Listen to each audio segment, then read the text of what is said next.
올해 한가위 주일 맞이하면서 말씀을 준비하는데 더 그 마음이 들었어요. 부부끼리도 뭐 수십 년 살고 또 짧게도 살고 이렇게 하는데 살다 보면 장로님 지금 뭐 더 같이 있고 싶으시고 더 좋아서 그렇게 말씀하셨으리라 생각해요. 그런데 부부끼리도 어떨 때는 참 힘들다, 잘 맞지 않는다 이런 생각을 할 때도 있잖아요. 그런데 요즘 느끼는 것이 함께 옆에 있어줄 수 있는 것, 함께 해줄 수 있는 것, 함께 있는 것 너무나 감사하다. 너무나 귀한 것이다. 가정에서도 남편과 아내가 함께 있어주고 자녀가 함께 있어주고 부모님이 함께 있어주고 있는 것만으로도 교회에서는 영적 가족이 되어서 성도들이 하나가 돼서 함께 있는 것 이것만 해도 얼마나 귀하게 감사한 일인가 이런 마음이 들었어요. 여러분 감사합니다. 전에 누군가가 그러더라고요. 목사님 전 그냥 교회에서 섬기고 잘하는 건 열심히 못해도 그냥 꾸준하게 교회에 있을게요. 이렇게 얘기해 주는데 그게 이민목회, 특히 이민교회에서 이런 어려움을 볼 때 가장 든든한 그런 대답이고 또 전해주는 축복의 말이다 이런 생각이 들었어요. 여러분 옆에 있어주셔서 감사합니다. 함께 있어주셔서 감사합니다. 앞으로도 함께 계신 여러분들 때문에 서로가 행복하는 그런 역사가 있기를 축원합니다. 이번에 한가위 주일과 추수감사 주일이 연이어 있습니다. 이유가 뭘까 생각을 해봤어요. 뭐 이게 정답은 아니지만 저 마음은 그런 생각이 들었어요. 아마도 하나님께서 올해 더욱 감사하며 살라는 말씀이신가 보다. 연이어 목회자가 감사에 대한 말씀을 설교를 하려면 또 많이 생각하고 많이 기도해야 되는데 저조차 시작해서 우리 영적 가족들이 올해에는 더 감사를 많이 해야 되고 그냥 작은 것에 감사하고 옆에 있어주기만 해도 감사하고 살아있음에 감사하고 숨 쉴 수 있음에 감사하고 교회 나올 수 있음에 감사하고 예배할 수 있음에 감사하고 여러 가지 작은 일에도 감사하나 그래서 아마 이렇게 하셨지 않나 이런 생각이 들었습니다. 여러분 지난해 말에 중앙일보 기사에 이런 게 있었습니다. 화나고 스트레스 날 때 감사하면 뇌를 리셋 재설정하는 효과와 같다. 감사는 두려움을 없애고 적극적이며 열정적이고 다른 사람과 친밀한 교감을 활발하게 해서 마치 승리를 얻은 운동선수와 같은 감정의 선순환을 만들어서 행복 지수도 업하게 만든다. 이런 내용이었어요. 실제로 불안하고 분노하고 우울한 그런 부정적인 감정을 느낄 때는 뇌가 나왔죠. 뒤에 그죠? 뒤에 나왔어요. 뇌 사진. 오른쪽 전전두피질이 활성화된답니다. 그리고 반면에 낙관적이고 열정, 활력, 감사, 좋은 긍정적인 감정을 느끼면은 우리의 뇌 중에 왼쪽 파트 전전두피질이 활성화된다고 그래요. 그래서 만약에 여러분의 처지에 화가 나고 어떨 땐 다 때려치우고 싶고 다 관두고 싶고 이렇게 분노가 나잖아요. 그렇게 생각이 들 때 주변에 감사할 일을 세 가지 조용히 생각하면서 뽑아보라. 그러면 머리가 맑아지고 기분이 점점 나아지고 신선해질 것이다. 이렇게 기사가 쓰여 있었어요. 여러분 범사에 감사하라는 것은 제가 그 내용을 조금 지금 풀어 얘기하는 거예요. 이 데살로니가전서 5장 18절 말씀 오늘 잘 읽어주셨는데 이 말씀은 기독교인이 아니라도 이방인에게도 일반인에게도 많이 음송된다. 이렇게 표현해요. 그런데 여기에는 과학적인 논리가 숨어있다. 종교에 왜 과학적인 논리가 있느냐 이렇게 얘기할 수 있지만 많은 심리학자들이 감사에 대해서 연구를 하고 그리고 여러 가지 부분을 한번 왜 감사가 중요한가 하는 것을 생각하고 그리고 발견해 봤더니 감사가 인간이 느끼는 가장 강력한 감정으로서 사람에게 엄청난 영향을 끼친다는 것을 재확인하게 됐다는 것입니다. 여러분 감사하는 것은 인생의 리셋을 하는 것과 똑같아요. 우리가 컴퓨터를 쓴다든지 아니면 여러분 집에서 인터넷을 다 사용하죠. 인터넷이 잘 안 될 때 모뎀이 고장이 났다고 생각합니다. 그리고 전화를 하면 맨 처음에 그 테크니션들이 얘기하는 게 있어요. 전원 다 끄고 아니면 리셋을 눌러보라고 해요. 그러면 리셋을 다시 한 경우에 멀쩡했던 것이 어쩔 때는 이 기계가 완전히 먹통이 돼서 서 있을 때가 있는데, 리셋을 한번 하는 것 때문에 때로는 전선에서 콘센트에서 뺐다가 콘센트를 뺐다가 끼면, 그리고 리셋하면 언제 그랬느냐 하고 다시 돌아오는 경향이 그런 때가 있다는 거예요. 감사가 인생에 있어서 리셋 역할을 한대요. 그렇게 중요한 거예요. 그래서 미국의 마이애미대 심리학 교수 마이클 맥클로우는 이렇게 얘기했어요. 잠깐 멈춰서서 우리에게 주어진 감사함을 생각해보는 순간 당신의 감정 시스템은 이미 두려움에서 탈출하게 되고 아주 좋은 상태로 이동하고 있는 것이 된다. 이랬다는 거예요. 그럼 어떻게 감사하는 게 좋을까? 감사한지, 무엇이 감사한지 생각해보고 음미하고 다시 한번 꼽아보고 그것을 잘 생각하고 다시 돌출시키는 게 굉장히 중요하죠. 그래서 미국 시카고의 심리 클리닉을 운영하는 마리안 트로이안이라는 그런 의사는 환자들에게 상담을 할 때 불만적인 걸 정말 불만 무엇이 어렵습니까? 무엇이 불만입니까? 이런 걸 제안하고 가능한 한 감사한 것을 많이 표현하겠대요. 그랬더니 큰 효과가 일어났다는 거예요. 베스트셀러 저자인데 이분이 그래서 감사일기나 감사공책은 심리적으로 어려운 사람들, 불행하다고 생각하는 사람들을 치유하는 가장 중요한 도구로 사용되었다. 이렇게 연구 발표를 했다는 거예요. UC 데이비스의 심리학자인 로버트 에머슨도 비슷한 결과를 얘기했는데, 감사하는 사람은 훨씬 살아있고 생동감이 있고 매사에 적극적이고 열정적이며 다른 사람들과 더 맞닿아서 연계되는, 서로 하나가 되는 것을 느끼며 살아간다. 그래서 그는 감사의 과학이라는 책을 2권 집필했는데 거기에서 주장하기를 감사일기의 효과가 대단하니 감사일기를 꼭 씁시다. 이랬다는 거예요. 감사일기를 쓰라. 그리고 실제로 이 에머스 학자가 12살부터 80살까지의 사람을 상대로 한 그룹에게는 먼저 감사일기를 매일 쓰든지 아니면 한 주에 한 번 정도 심사숙고해서 쓸 수 있도록 그렇게 하고, 나머지 그룹에게는 그냥 아무거나 쓰고 싶은 대로 써라 그랬다는 거예요. 그리고 나서 한 달 후에 엄청난 차이가 발생했답니다. 감사일기를 쓴 사람 중에 4분의 3은 행복지수가 높게 됐는데 불면증에 걸렸던 사람이 잠을 잘 자게 돼요. 그리고 일도 재밌고 운동이나 모든 면에 있어서도 활기가 있는 모습으로 변하게 됐다는 거예요. 좋은 성과를 얻었다는 거예요. 그저 감사하겠다라고 감사일기를 쓰고 내가 살아오는 동안에 내가 감사한 일이 있었나?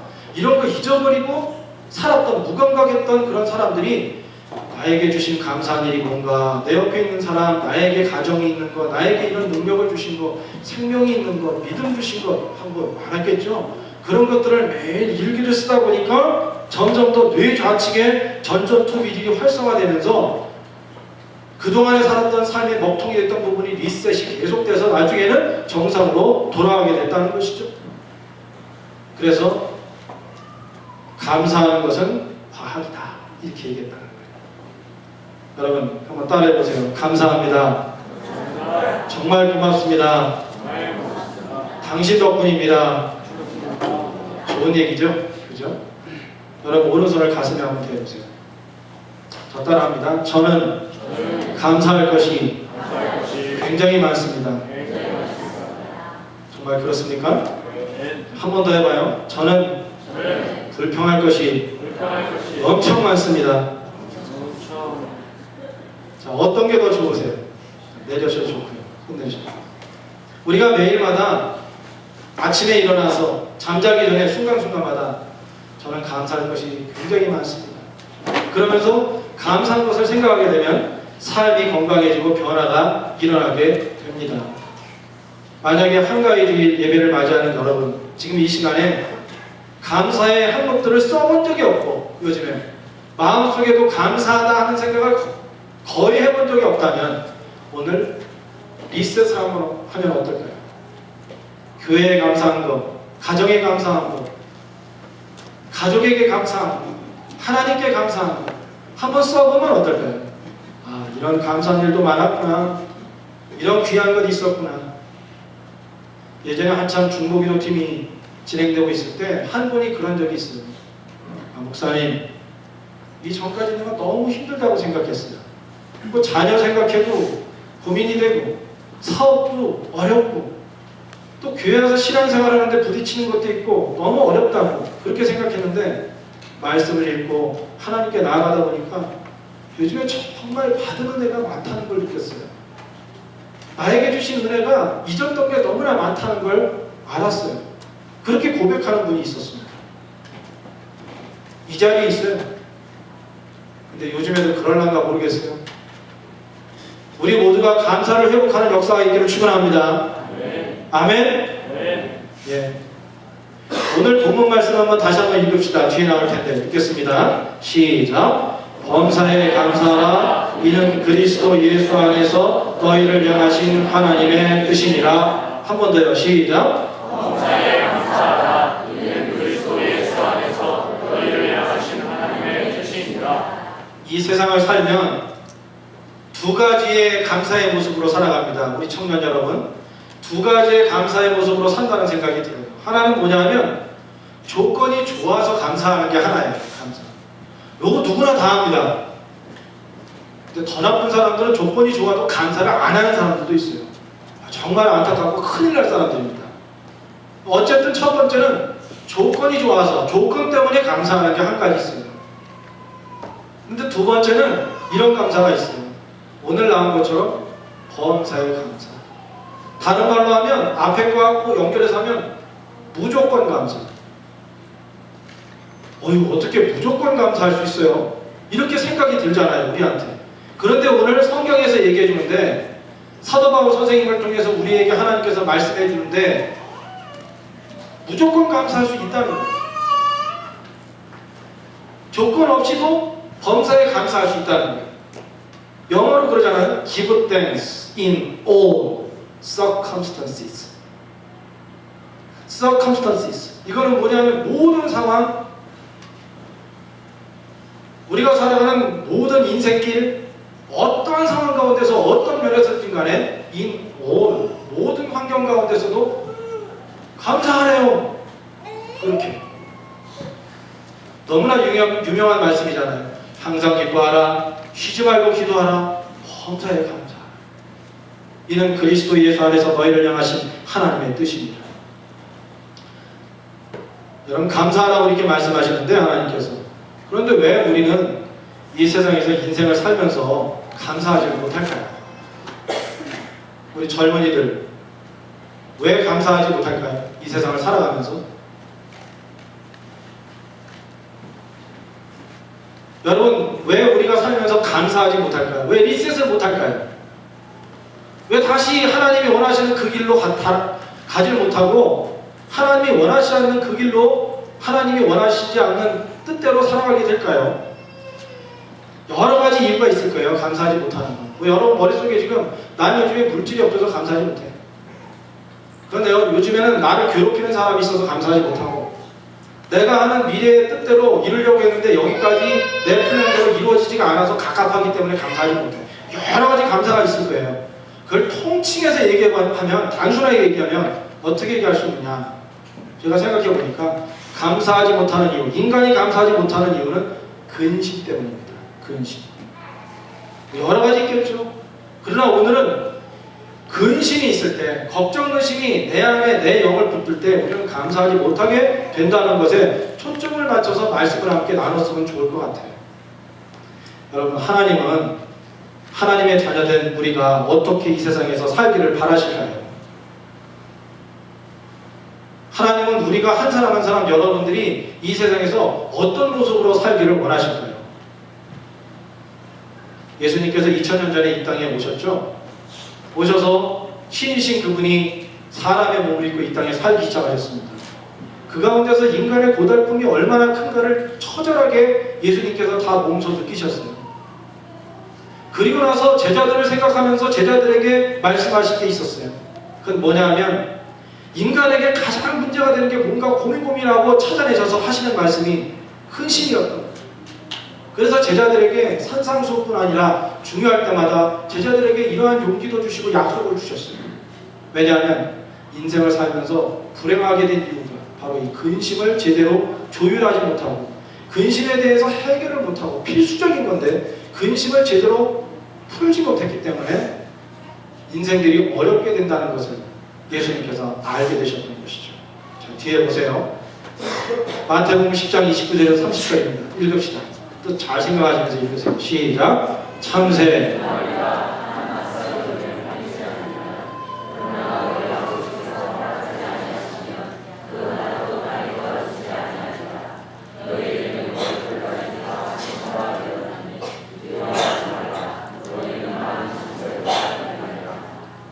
첫 번째로 말씀하시기를 참새를 얘기하시면서 공중에 참새 돌아다니는데 날아다니는데 저거 보면서 저것도 하나님께서 다 알아서 하신다. 하나님께서는 그뿐 아니라 우리의 머리털까지도 다 세셔서 우리가 무엇을 하든지 어떤 상황이 있든지 함께 해주셔서 늘 우리를 도우신다. 그렇기 때문에 두려워하지 말라. 많은 참새보다 너희들 더 귀하다. 이렇게 말씀해 주세요. 여러분, 사람이 머리카락이 몇 개나 되는지 아십니까? 일부예배 때 헤어 디자이너가 되려고 졸업해서 하는 그 선생님한테 물어봤더니 모른대. 학교에서 그걸 안 배웠대. 제가 찾아봤더니 동양인들, 저와 여러분 같은 동양인의 머리카락은 평균 10만 5천 개 정도의 머리카락이 있다고 합니다. 저처럼 약간 이 속이 지금 이렇게 비어서 자꾸 빠지는 사람들은 적겠죠. 그리고 서양인들이 금발인 경우에는 14만 개 있대요. 14만 개. 그리고 붉은 머리카락인 경우에는 9만 개라고 합니다. 그래서 하나님이 우리를 불쌍히 여기셔서 중간으로 딱 해주셨어요. 약 10만 개가 사람의 머리카락이에요. 우리가 걸어다니다가도 머리카락이 날아갑니다. 하루에도 상당수가 이렇게 빠진다고 그러잖아요. 머리카락이 빠지고 나오고. 머리를 감으면 감다가도 많은 머리카락이 없어집니다. 언제 머리카락이 없어지는지 언제 나는지도 모르는 이런 상황이 있는데 하나님은 그것도 다 하신다. 사랑하는 여러분, 우리가 살아가는 동안에 하나님은 모르시는 것이 없습니다. 때로 유실하고 없어지고 나도 모르게 없어지는 것 같은 것도, 때로는 나의 삶 가운데 충격적인 일이 있을 때도 있지만 그 모든 것을 하나님께서 다 하신대요. 누가복음 12장 28절 30절에도 비슷한 말씀을 해주셨어요. 오늘 이 말씀도 읽읍시다. 시작.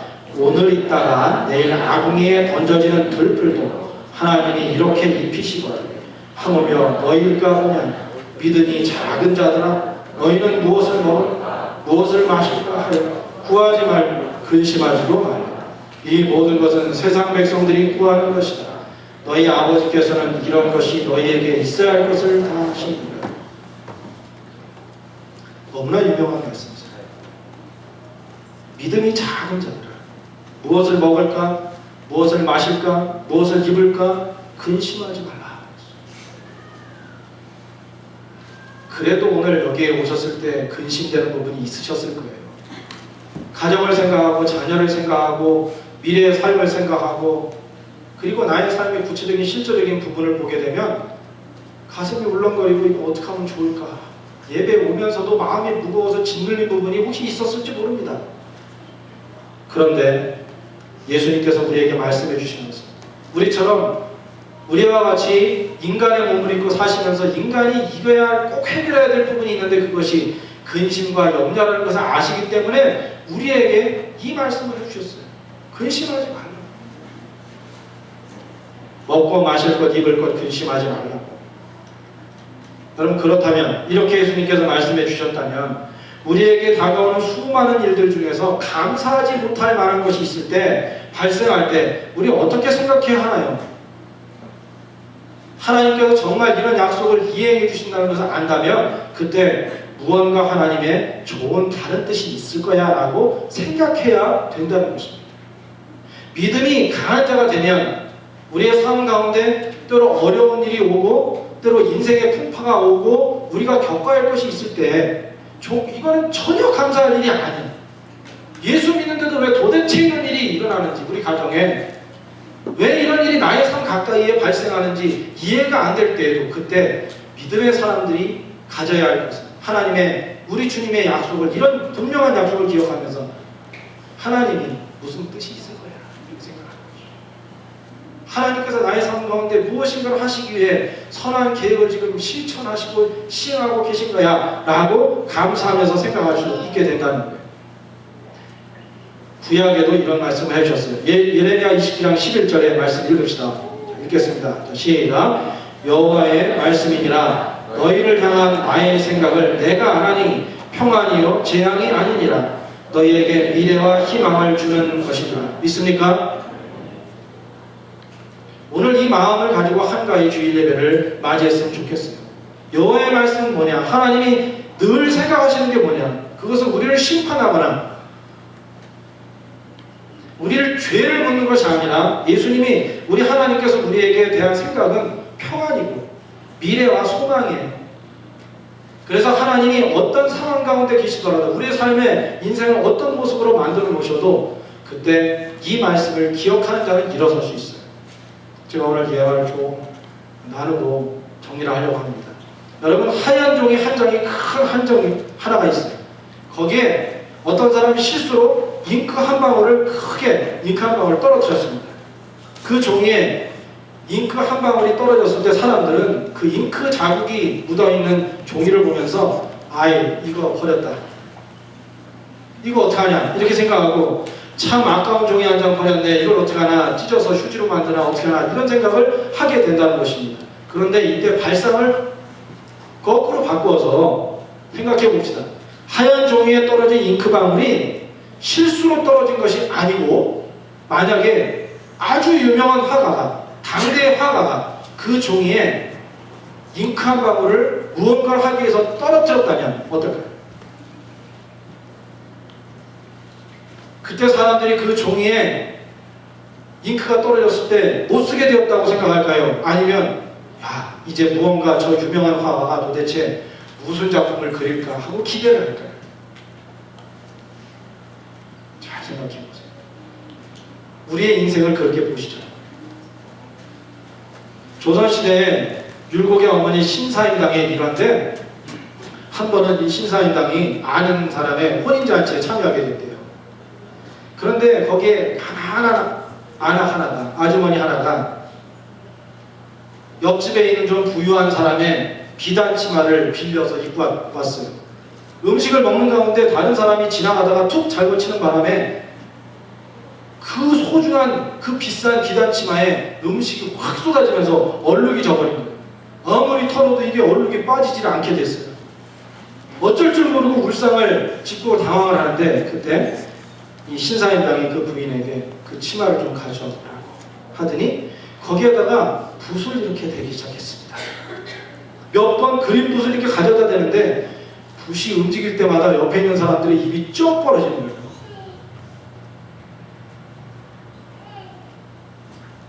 왜냐하면 그 얼룩진 그런 부분을 잘 사용해서 신사임당이 거기에 무언가를 그리는데 아름다운 포도가 주렁주렁 열리기 시작했습니다.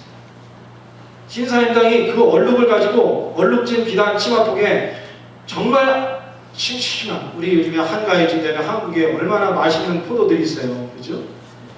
여기도 포도가 있는데 얼마나 맛있는지 모르겠어요. 싱싱한 포도줄기와 포도송이들이 풍성한 포도송이를 그려놓은 그리고 신사임당이 하는 얘기가 걱정하지 마세요. 이거 가지고 가서 시장에 가서 장에 가서 파십시오. 팔아서 거기서 있는 그 돈을 가지고 이 비단치마의 값을 치르면 충분히 치를 것입니다 라고 했다는 거예요. 여러분 저는 우리의 인생이 바로 하나님 앞에 놓여진 치마폭이라고 생각이 들어요. 우리 인생이 큰 종이와 같이 생각해보면 어떨까요?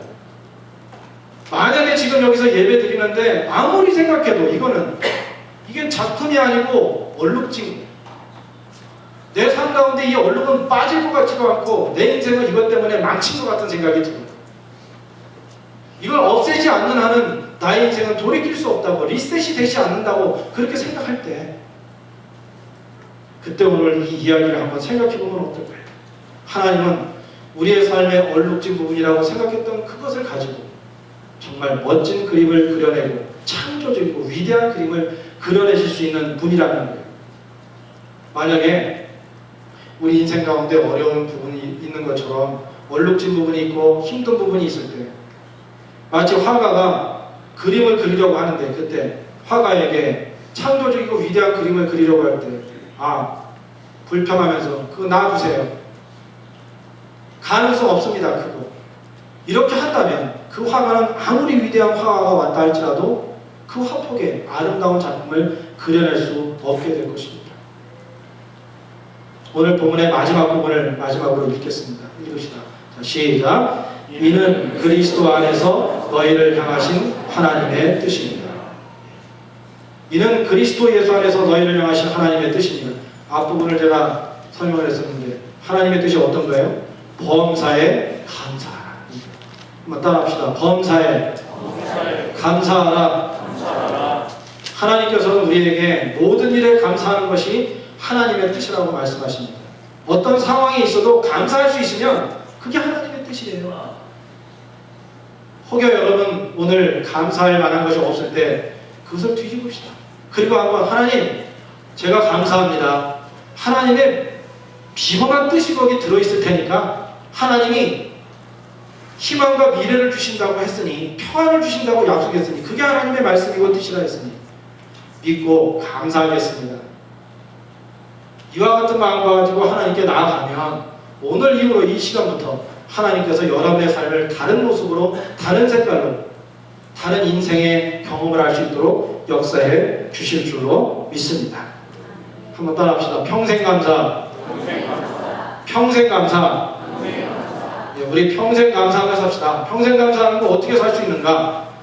내가 감사해야 되겠다. 오늘 말씀 들었으니까 감사해야 되겠다. 그것만 가지고 안 된다는 거예요. 왜냐하면 바로 앞에서도 예수님께서 말씀해 주셨던 것처럼 믿음이 작은 자들아 왜 걱정하냐 이렇게 했거든요. 그걸 뒤집으면 믿음 안에서 감사하기 시작하면 하나님에 대한 믿음, 성령님에 대한 믿음, 그분이 나를 인도해 주신다는 믿음, 내 자녀를 지금 붙들어서 양육하고 인도하신다는 믿음, 암울한 것 같은 내 미래를 주님께서 지금 그려가고 있다는 믿음, 그 믿음을 담아서 감사하면 평생 감사할 수 있는 역사가 일어난다는 거예요. 처음부터 그렇게 되지 못할 때 훈련합시다. 그렇게 믿음으로 나아가다 보면 우리 인생에 여러 가지 다양한 것이 온다 할지라도 그때 믿음의 내공이 생겨요. 감사의 내공이 생기는 역사가 일어나게 된다는 것입니다. 믿음은, 감사는 과학이라고 하는데 오늘 그와 같이 여러분의 삶이 하나님께 어떤 상황 가운데든지 간에 하나님께 성령으로 의지하고 하나님을 의지하고 그분께 나아감으로 인해서 감사지수가 충분히 높은 그런 신앙인으로 살아가는 역사가 있기를 축원합니다. 많이 감사하며 삽시다. 늘 감사하며 삽시다. 평생 감사하며 삽시다. 예, 그래서 여러분들 볼 때 저분 보면 감사지수가 얼마나 높은지 몰라요. 옆에서 볼 때 늘 감사해. 어려움이 와도 감사하고 꼬여도 감사하고 감사지수는 최고야. 이렇게 말하는 그것이 바로 신앙의 높이인 것입니다. 기도하겠습니다. 옆에 있을 수 있는 영적 가족을 주셔서 감사합니다. 가정 주셔서 감사합니다. 생명 주셔서 감사합니다. 숨 쉴 수 있으니 감사합니다. 주님께서 주신 모든 것에 감사합니다. 그러나 오늘 말씀처럼 때로 우리의 삶의 인생에 얼룩진 모습처럼 망칠 것 같은 어려움이 있다 할지라도 하나님께서 우리에게 주실 귀한 약속을 기억하며 감사하는 우리 모두가 되게 하여 주옵소서. 이 시간에 말씀을 듣고 감사의 항목들이 살아나게 하시고 감사의 지수가 최고점을 얻을 수 있는 영적 가족들 모두 되게 하여 주옵소서. 예수님의 이름으로 기도드립니다. 아멘.